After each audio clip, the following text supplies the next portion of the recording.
everybody, how you all doing? And today I have a very special review for you guys today. I want to talk about this now before I forget, even though I'm still kind of finishing up the series, and that is A Small Light, which premiered on Nat Geo back in May or earlier this year. And of course, there was like 8 episodes. It was also available on Disney Plus. So I was thankfully to watch most of it. Of course, I won't say right off the bat. I will say Nat Geo definitely did a good job with this one, trying to bring back and capture the magic of the history and storytelling of one of the worst events in human history. We're talking about the Holocaust. Not to mention, not just any person. We're talking about the legendary, iconic Anne Frank.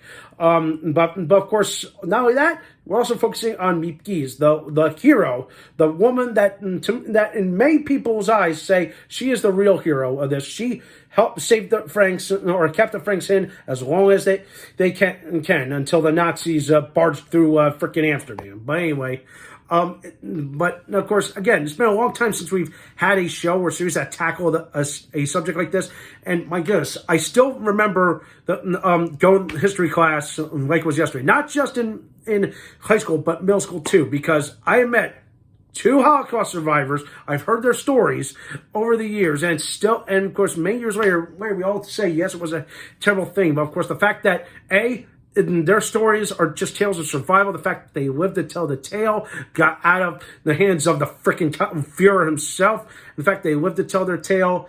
It's a story of hope, and especially when it comes to Anne Frank, bring up Miep Gies, because again, with her in this show, to me, she is the true hero. And of course, everyone says like you've heard the whole saying, not all heroes wear capes. To me, she really is, because she did, like I said, she did a great job, and I feel like everyone involved in this project did a fantastic job, because they really brought together, they captured the magic, the essence, the hauntingly beautiful events from that time period. Like we all know what was going to happen, but I'm glad they gave us back and took me back to, okay, this was what it was like. Of course, like people were scared, people were afraid, but there was still some hope.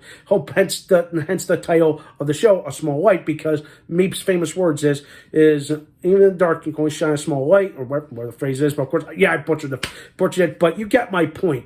But what about the series overall? Even though it was only 8 episodes, I will say the first 2 were pretty interesting, to say the least, because I like the fact that they still stuck to the historical events that happened, but at the same time, I'm scratching my head because I feel like Nat Geo's injecting some piece of history of Miep's story differently, kind of thing. I'm almost like, really? What, she really went to marry this guy who was actually hiding the fact that he was gay?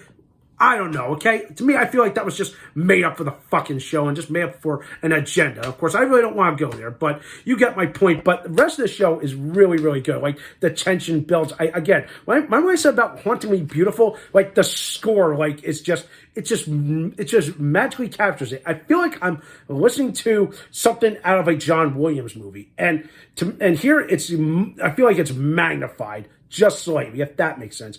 But as for the cast, outside of the main actress who played Miep, Liv Schreiber did a great job in bringing the legendary Otto Frank to life.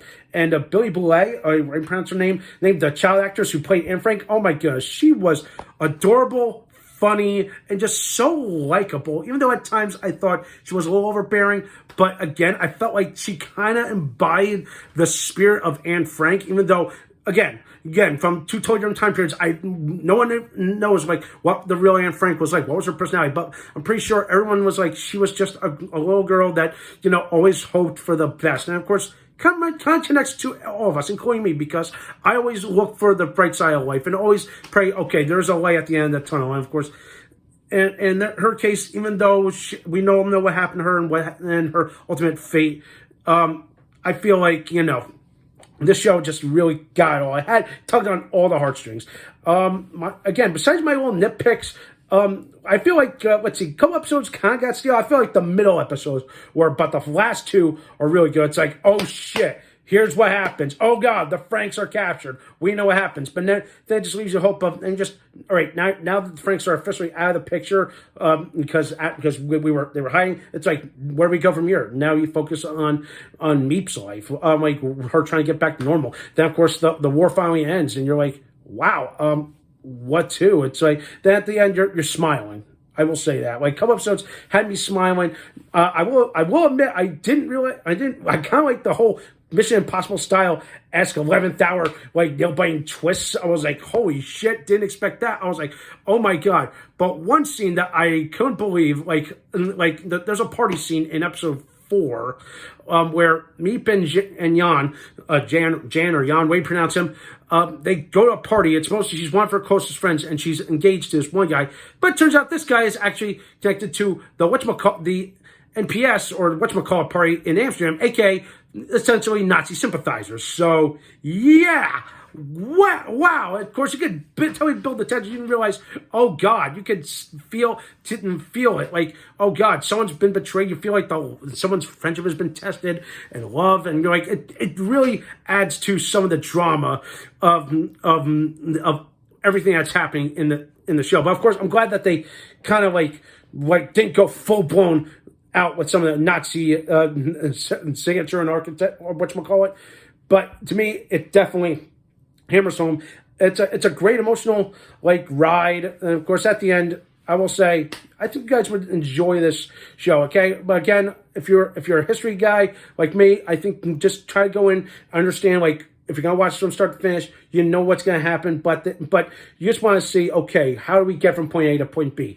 Do we see some kind of character development amongst these people that we know were based on real life people? Of course, obviously, there's a disclaimer at the beginning that say that yes, it's based on true things. Obviously, Nat Geo / Disney Plus usually dramatizes a lot. Of course, besides the bullshit that I mentioned in the first episode, there's some interesting stuff. I didn't expect it again to feel like, oh my God, I feel like I'm watching a World War II spy thing. I feel like I'm listening to something out of my Spyscape podcast kind of thing. But to me, it's all there. I would say it's almost perfect. Okay. Besides my nitpicks, I feel like, again, the star power is there. Great work all around. I feel like Nat Geo definitely had something good here. Again, no series is going to be perfect to capture what really happened during that time period, the Holocaust and World War II. I mean, I've seen Unbroken, and that movie, oh my God, had me crying by the end, because I was like, holy shit. We just really watched that guy go through a transformation. And here, I feel like we watched Meet Geese go through a transformation. And of course, like I said, to me, she feels like a hero. And the fact that she lived to be 100, told her tale, told her story, I mean, just says a lot. And I feel like we should keep educating the next generation about what happened 60, 70 years ago during Europe, in World War II. Of course, all this amazing stuff. Even though some people look at it and be like, no, don't let's gloss over that. No, that really happened. I'm like, okay, revisionist history, idiots. If you're gonna do that, I think you should think twice, because if you say that the Holocaust didn't happen, I will personally fuck you up. Do I make myself clear? All right? I'm sorry to go off on a tangent there, but bottom line, give the show a watch. If you haven't, it's available on demand. It's on Nat Geo, or if you can, but it's available on Disney Plus. I'm giving this show, I'm going to give this an 8.5 out of 10. It's damn near perfect. I want to be a little higher. Like I said, no property is perfect. All right. That's us for today. Thumbs up this video. Subscribe to my channel. Stay tuned for some more awesome and exciting content.